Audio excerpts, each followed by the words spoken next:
All right, there it is right there, the Wabash Trace and Nature Trail. So when you come onto the trail, you pay your fee up here. It's $1 per day, or it's a $12 annual pass per person. I actually have a pass, but I paid the $1 fee just to show you guys how you pay when you come in. And you know what? All the money goes towards a good cause, so an extra buck doesn't really matter to me. One really cool thing that when you come into the trail is there's a bench right here, and check this out. Bike tools, really awesome. A bike rack. Turned my light on accident when I put it up here. A really cool bike rack which will protect your bike when you put it up here, and then a bike pump down here, which I love it. It's just an on-trail maintenance station, which is cool. All right, let's hit the trail.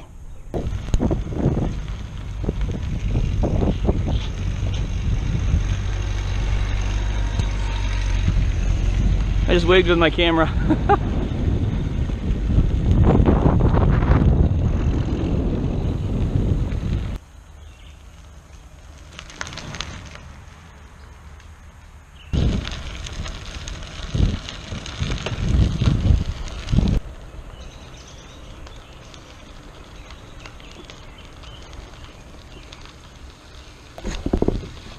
Okay, I actually have you guys affixed to a stop sign right now.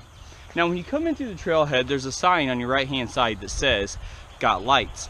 Now, the story behind that is when you're on this trail at night, it can be dangerous if you don't have lights on your bike, especially tail lights. Somebody coming up behind you, or headlights coming up on somebody. Now, on Thursday nights, there's a ride. It's called the Taco Ride. And what happens there is everybody rides the 10 miles out to Mineola, Iowa from Council Bluffs, Iowa. And what they do is they all stop at a bar, have cheap tacos, margaritas. Sometimes there's a band there. Hundreds of people, probably thousands of people, do this on Thursday nights. Now, the problem is people coming back. It's dark. You've had some alcohol, and now you don't have headlights, and you don't have taillights, and there are no lights on this path. So imagine this path, if you will, completely dark. For me, I have the Ion 7 headlight. It's a brilliant light, 700 lumen headlight. It's a USB charge, absolutely no problems. I've had this now for about 2.5 years. Absolutely love it. I've got a pretty decent Bontrager tail light, and then my other one that I'm using right now is a Bell Pharos. My Bontrager light clips onto the back of my rack, but I have it on my other bike right now because I was just using that one. But at any rate, yeah, lights and helmets. If you're gonna come out here and you're gonna do the taco ride, wear a helmet, bring some lights, and have a good time. Come on, let's roll.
Okay, so this road right here, I'll show you where. Or this road that we just passed will be my entrance. The house I bought is just off of this road. So this will be my normal starting spot right here. It's beautiful, it's quiet. That right there is the equestrian trail. horses are not allowed on the crushed limestone. So basically what happens is they go back and forth along the trace, back and forth up, and then they'll come back down. Cool thing is, a lot of people who mountain bike ride will take that trail as well. It's just a lot of fun. I'm on my my Trek FX 7.4, so I'm not going to be up there. Not on this bike, but on my other ones I would. So, funny story about that. Story time. A few years ago, I was out here with my oldest boys, and that was kind of pre-YouTube, stuff like that. So, or before I really started kind of posting to YouTube. Here's a spot where it comes back out right there, and then goes back in. But that actually, right there, I believe that right there is private property. That's a spot where my son Ethan went down into and got covered in poison oak. So we won't be going there. Poison oak and poison ivy run crazy along this edge and all the way down in there. It's ridiculous. Oh, there goes one right back there. Okay, so anyway, I just got some rigid forks put on my bike, on one of my other bikes, and I went to go off the equestrian trail, and I went to drop down from being up high. And here's the thing, if you're used to having forks on your bike, which are a spring fork or a shock or a rock shock, and you go to a rigid fork, there's a big difference, man. There's a big difference. Well, my front wheel hit the ground, and I went to bounce it like you do with a shock. It didn't bounce. So basically I ended up going over my handlebars. I didn't hit the brakes, my wheel got rutted, and I almost ripped my right nipple off. Yeah. Funny story. Check that out up there. You can go up there and lounge. Pretty cool, huh? Pretty cool. All right, here we go. So, check this place out. This is what you call Margaritaville.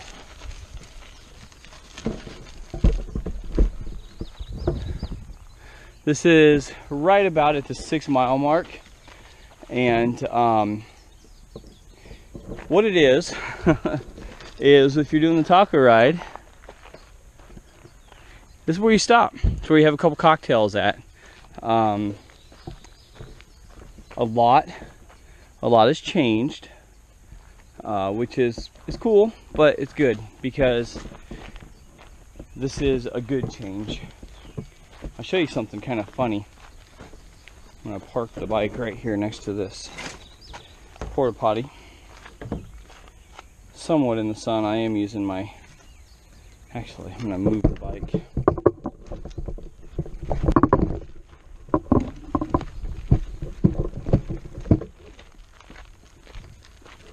What I like to see is I like designated areas for stuff, and if you notice, everything's in its designated area. There's not a bunch of garbage all over here. I love it. Love it, love it, love it. Signs, posters, different types of rides. Put some stickers up here. Love that. So, I want my bike in the sun. So that way, I got a backup battery underneath my Goal Zero Nomad 7 panel there.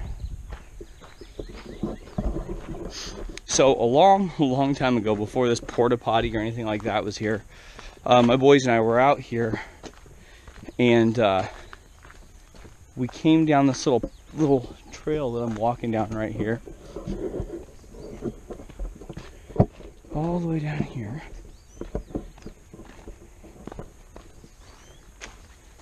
And it was about in this area right here. Actually, I think it was actually in this area right here. That was overgrown, and this was flat. And the reason why is because people used to come down here and use the restroom before they put a porta potty up there. But we put a tent up down there and we stayed in it. And that was one of my very first lessons on taking your kids out, and because you want to do that, pushing the limit a little too far, taking kids out before they're necessarily ready for things. My kids weren't ready. They weren't exactly happy. That was my personally my very first lesson on, just because I can do it doesn't necessarily mean I need to do it and bring my whole crew with me. Our camping experience and hiking and biking and bikepacking experience has been very progressive. We've grown into it a lot because they're kids. You know, it may sound kind of silly, but there's a lot that they weren't ready for, like being out on the trail, you know, for hours at a time. So, but speaking of being out on the trail, I'm gonna take advantage of while I'm here, because it's 9 o'clock, and I do have stuff to do today. I'm gonna take advantage of being out here on the trail, and I'm gonna make some breakfast, and you know, I'll kind of show you guys a little bit what I carry on my bike right now for this. So I've got my Nomad, my Goal Zero Nomad 7, and what I do is I just clip it right here. Okay, I'm gonna actually undo this top clip though, because this is the easiest to get to. I can just kind of move it out of the way for a moment, reach into here.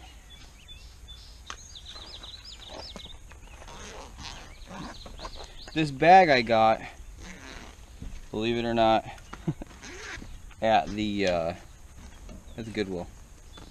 And it was funny because I've said this story before. The lady thought it was a lunchbox and sold this thing to me for $5. $5. So today we're going to use this Keith titanium 3-piece set. I like that. Titanium for life. I started using this Keith stuff, you guys, and I tell you what, I'm a huge fan of it. Somebody had asked me if I'd use the 3-piece set. I had said no, but I will, and I was serious. So I, you know, you have to get your money right and stuff like that, but I picked it up and it's really cool, so I'll show this to you in a moment. I've just got some oatmeal, coffee press, or coffee drip, and then in my side over here, got my bike pump, some crema, my wallet from Firebox Stoves, the working wallet, my spork, some coffee, and a filter. So when I'm packing my bag like this, one thing I try not to do is load it up with other bags, because I don't necessarily need bags inside my bag, you know, if you know what I mean. Here's just my little itty bitty charger I'm rocking out today. It's just hooked into my Nomad there. So nothing really spectacular today, just having a good time out on the trail. Oh, I will show you something else that I'm using, which is also Keith. This is my 700 milliliter bottle from Keith. And then I've got my my 550 milliliter bottle, or 18.6 ounces. But I got these bottles to work kind of hand in hand with my bag. I've never used even a partial frame bag before, so I'm getting used to it. So I wanted my bottles to kind of work with it a little bit. So let me bring you over here, because I'm not even sure if you can even see. So we'll put you right here. So this is just a really kind of inexpensive bag from Bushwhacker USA. On the inside there, I actually kept this little thing on here. But on the inside, I've just got some kind bars. And then my buddy was telling me about these Nourish bars. You can get a box of these for about the price of one of these. Sometimes. Not necessarily always the story, but sometimes you can. But we'll try those out. I've got my lighter in there. That's really it. I am kind of trying to get used to riding this bike loaded down with a little bit of stuff for bike packing and stuff like that for the trail. Now if I'm for like this trail, if I'm going to use for like some dirt or mud bike packing, I'll be taking one of my other bikes. But this is the Trek 7.4 FX series. I have a carbon front fork on it. I really dig it. Super light. So anyway, let's get some food. Show you guys this kit. Alright, well here is the Keith Titanium 3-piece kit right here. This may be something I'm going to be using a lot for bike packing.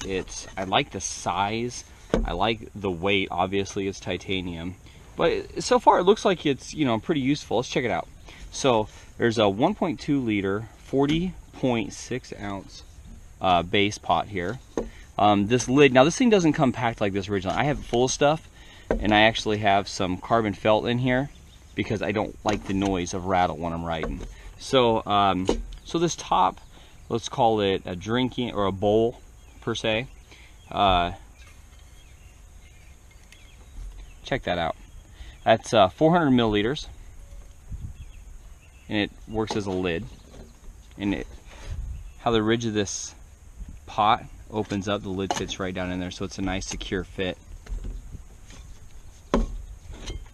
On the inside also is a smaller 300, I believe, yes, 300 milliliter drinking cup as well.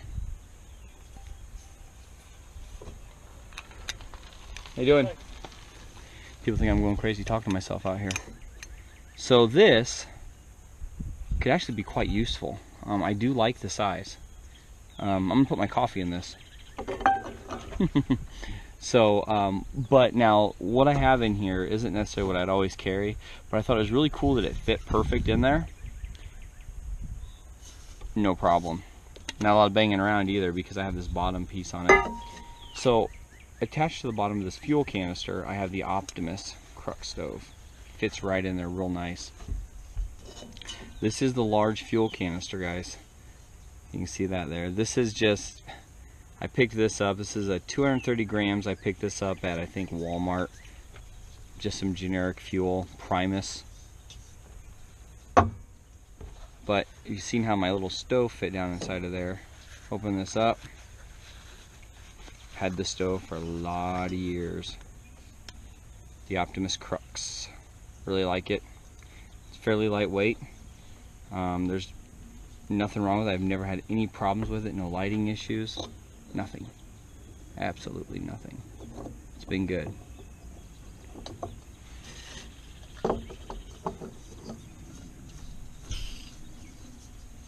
One thing about the Optimus Crux that I don't dig so much anymore is I gotta bring a lighter along with me.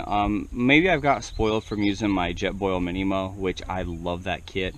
It's roughly a little bit, well, it's pretty much about the same size as this, just not titanium. It has a piezo igniter on it.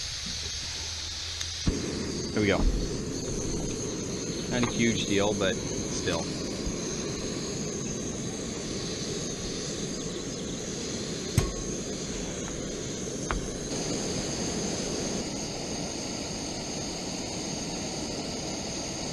Alright, so while the stove's going over here, this is going to be something a little bit different I'm going to try. I normally use a larger, wow, and I gotta hurry because my water's almost done. I normally use a larger cup for this, but let's see how this works. This is my coffee drip. Oh, I think it'll work out just fine, won't it? Coffee filter.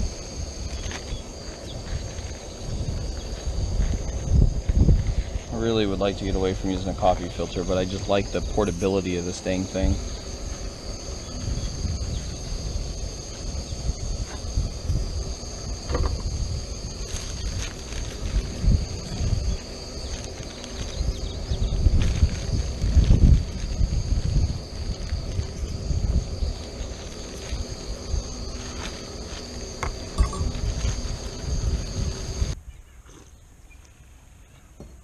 So I'm really liking this. I'm really liking this little kit here. I also got the Keith Titanium 1.5 liter kettle, the larger kettle, because I have the 1 liter kettle right now, and this cup right here is technically bigger than my 1 liter kettle. This is good for bike packing. This is good for camping, backpacking, hiking, bushcraft, if you will. But you know, I think that this is good for like using just like this. You know, I just made breakfast. It's lightweight. I fit everything inside of it that I really wanted to. I think also though that this is good for 2 people. I'll look and see if I find another kit comparable that's good for solo, if people want something yet even smaller and lighter. Did I just eat a bug? Protein.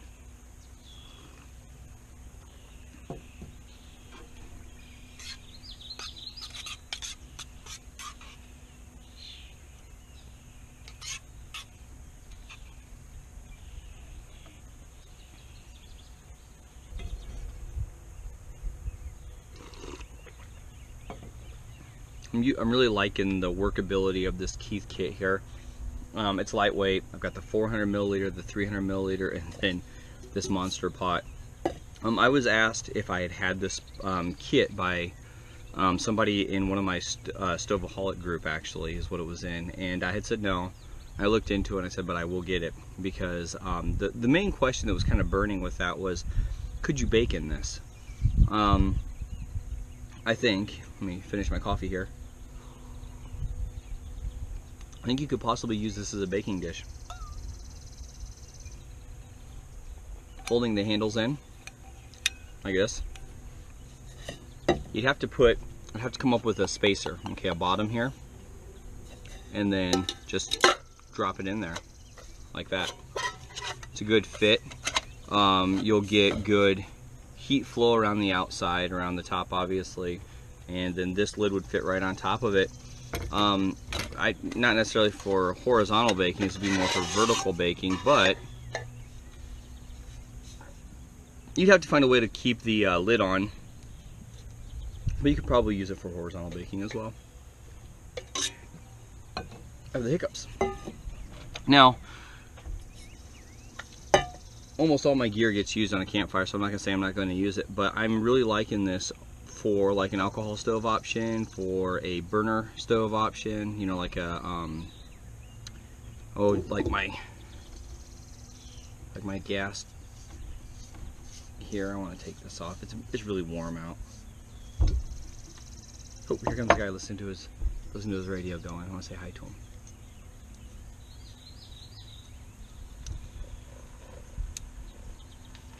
How's it going? Okay. He's riding a salsa. But anyway, so like the gas canister option's really cool. One thing I noticed I didn't do, I didn't bring anything to clean it out with. This is how you put the crux away. Really, really simple. Turn this valve here, like that. Close it up. Pull the lever down. That's it. Pretty cool, huh? And then it just goes right into its little bag here.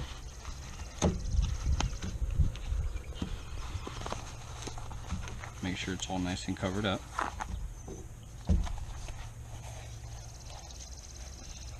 And then it hugs on the bottom of the gas canister like that. And then I just put this in there. And then I take this bad boy, stick it right on top of there like that. My carbon felt, stick in there like that.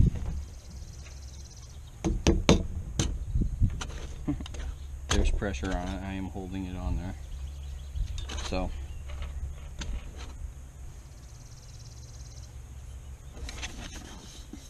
just stick it in here.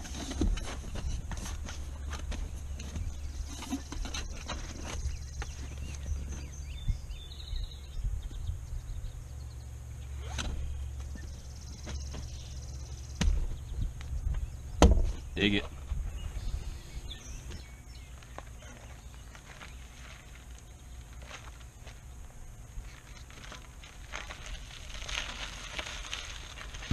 Alrighty, well, I'm rounding up on the last half mile of the trail here until I'm back at the car. And you know what? It was just really good to give the legs a stretch, get out, and just enjoy a nice ride. So, thanks for coming along with me today. Hey, if cycling's not your thing, thanks for watching. If it is, I hope you enjoyed. So, everybody, once again, thank you, and we'll see you out on the trail. Take care. Bye.